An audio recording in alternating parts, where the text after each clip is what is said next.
Okay. Okay, we're starting with baby. Yes. This Okay, is the we have it. reason. Pardon? We have it, and here's Caroline. Oh, I'm going to pin her. So, this is the reason I'm not with you today or this weekend because this little mite, he's my youngest daughter's first child and was due on Friday. That was 3 days ago. And so I had arranged, I had said to Jeffrey, I'd really like to be there at the meeting. And he said, don't worry, we can do it on Zoom. So, first of all, I'd like to say a big thank you to Jeffrey and to Paul for organizing this on Zoom so that we can still be part of the meeting. I know there's always hiccups with Zoom, but it's really been helpful, really been useful for us to be able to be part of the meeting, even if every part of the private conversations with the other Zoom members of this team has been broadcast to everybody in the room. Thank you. So this is this little baby. He was born, my grandson, Finley. He's going to be called Finn, and he was born on the 4th of January. And so I thought, aha, I shall be able to go to Washington. But in fact, I've also had a bad chest infection, and the doctor said, no, you can't go. So I'm here instead. Um, so the first picture is Finley when he was born. And the second one is 4 days later when he was going home for the first time. And you can see that he's going to grow into his cardigan. The third one is the next day when he was rushed back into hospital because his temperature dropped down to 32 degrees centigrade. And they were testing for everything from meningitis and sepsis downwards. Now, fortunately, all the tests came back negative, and he's still with us, enjoying not only a hot blanket there that he's lying on, but some UV light to get rid of his jaundice. But you can see here, making all those lovely faces that newborns make, he's still a little bit yellow, and a little bit of jaundice. And this was Friday when I should have been with you. And this is my first introduction to my latest grandchild. So those are for Jeffrey particularly, who was very keen to see them. So this is the start of my presentation, and it's called Another Cup of Tea, Dear. Now, I'm sure you all have great aunts who will tell you that, who will ask you that question. You think, goodness, no, I'm full of tea already. I really can't do another one. But you stay there to maintain the conversation and keep going. And really, the other title for this presentation is When is Enough Enough? Um, when do we feel we've done enough VT to finish? First of all, though, when and why did we start VT? And what made us decide to offer VT? So these are, hang on a moment.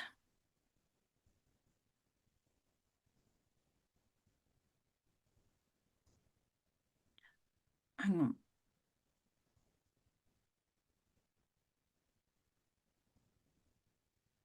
Okay. Paul, I've got the pictures of the people covering my slide when I'm trying to give it. Where is the best way for me to get rid of those? I don't know. There should be a minimize thing if you slide over where the people are. Oh, yeah. Oh no, that's given me everybody now. No. Not being able to see your screen, I don't know. Okay. Thank you. Sorry. No problem. Lost the share now. Hang on a minute. All the way at the bottom of your Yeah, I screen, have you it. I have should it. be I able have it. to click on the presentation and just see that. Mm,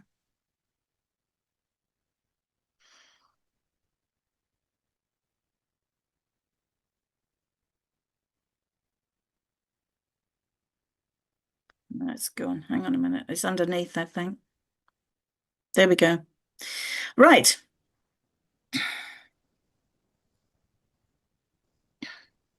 So this is from Kraskin. The purpose of visual training to arrange the conditions so the patient has the opportunity to develop adequate abilities to to supply their needs, to satisfy their needs. And visual training is directed towards the development of a more adequate and necessary visual abilities that will permit them to gain their goal. So really we need to know with this patient, what's the reason they've come to see us, and what are we going to do to be able to reach that goal? And these are from VT Principles again by Bob Preskin. Activities are not chosen to fix any specific thing or diagnosis, but emerge from an understanding of the visual process. So within our VT, we're not treating diagnoses, we're treating the visual process. We're working with the visual process. So why would we want to carry out an examination or an analytical if it doesn't give us a plan for VT, if those diagnoses are not really going to be relevant? Well, the big thing is history and symptoms, why the patient came and where they feel that they need help. That's really important for us to know. We already know that vision is motor and vision directs our movements. So from our examination, we can see the visual process in action, and we need to see the directed movements that the patient makes. We can see the patient's response to our probes and to stress at near, and how they posture themselves to act.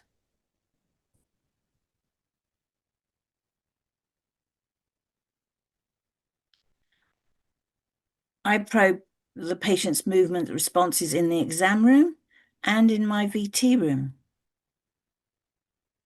Now, many of the movement probes yield qualitative responses as well as quantitative. And I find the qualitative responses, the behaviors, are as important, if not more important, than the quantitative. So, for instance, if we have vergence movements like convergence, you can get a number, an MPC, but qualitatively, you can look at how they made the movements. Looking at posture, posture is a dynamic position of readiness to begin a movement. It alters as the movement is being made, and it can return to the starting or a resting posture after the movement has been made. So when we look at our convergence example, where does the patient posture themselves to begin the task? This is one of the things we can look at as they make movements within our exam room. What am I looking for in my exam? Well, the big overriding thing I'm looking for is there any way here I can help my patient?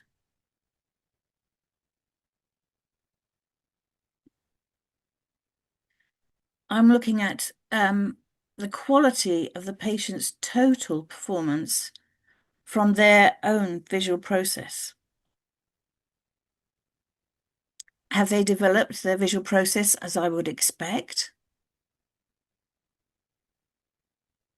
I want to see where the patient looks to direct action. Are they looking where they'd like to act? Can they take up fixation and follow?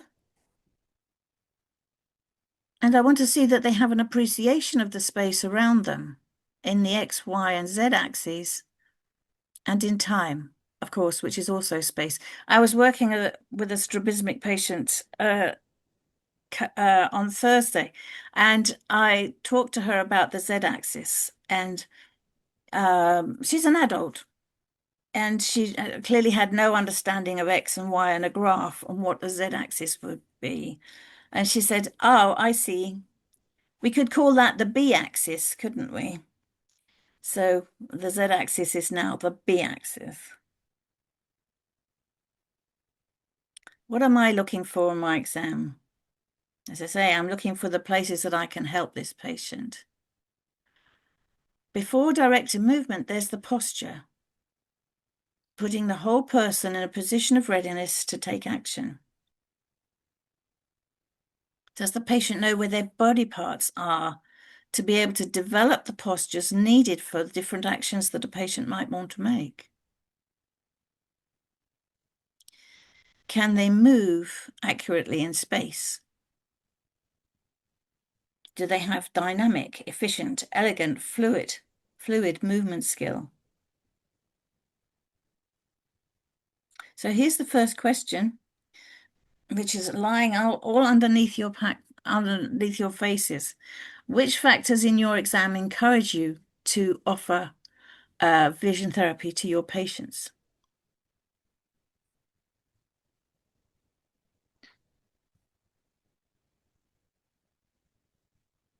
Offering VT.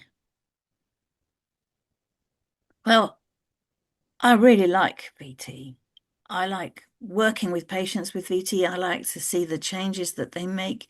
So I offer VT to a lot of patients, to most of the patients that I see coming through.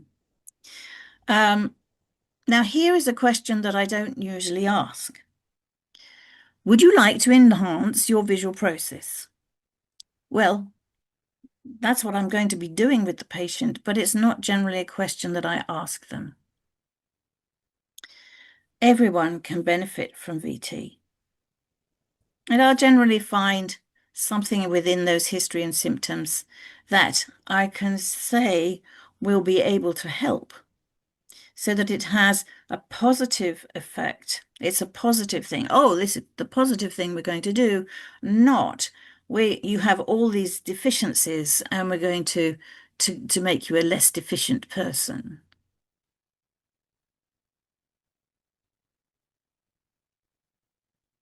So if we're going to enhance the visual process in total, then really I'd like to follow the same protocol for each person, the same vision therapy program.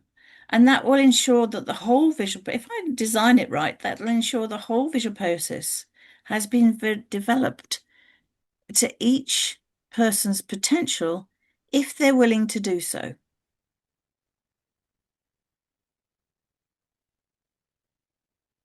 Some of the things that I want to see within the VT that is to make sure they have a chance to learn how to look, fixate, and follow if they haven't done that already.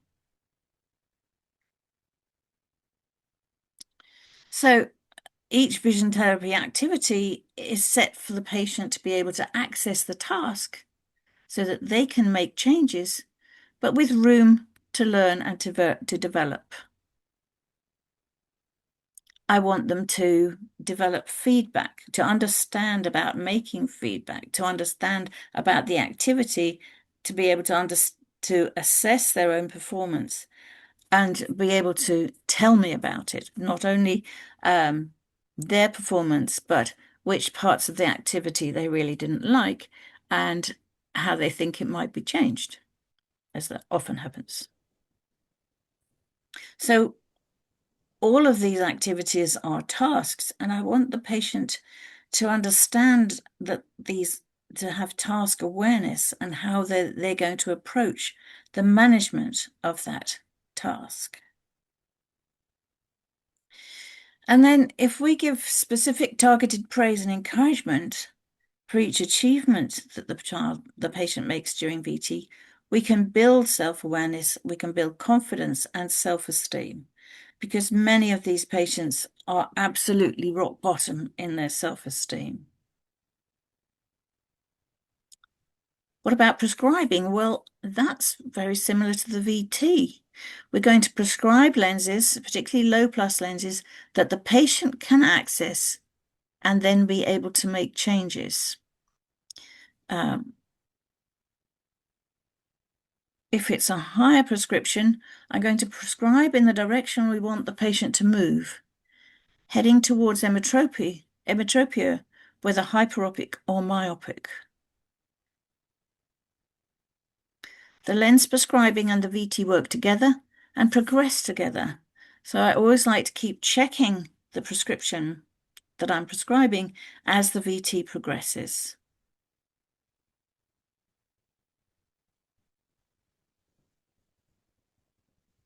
So back to the original question, when is enough enough?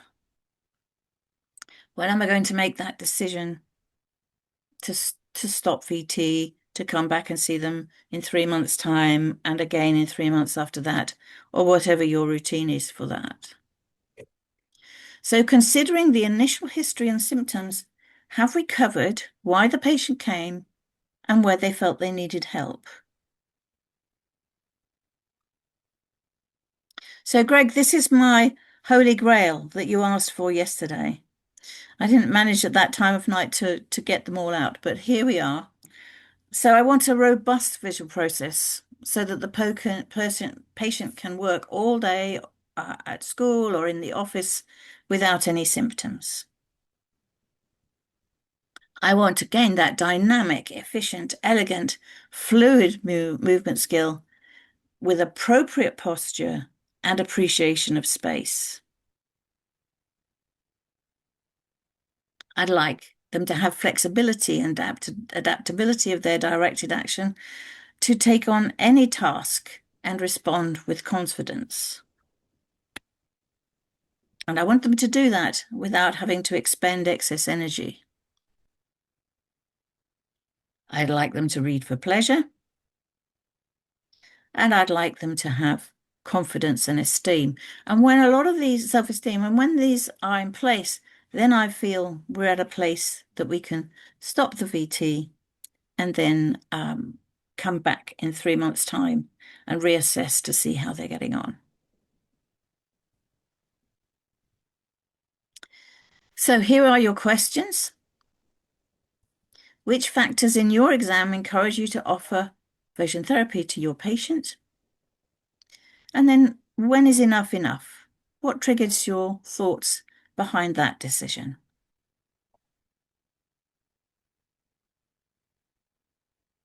And that's my presentation.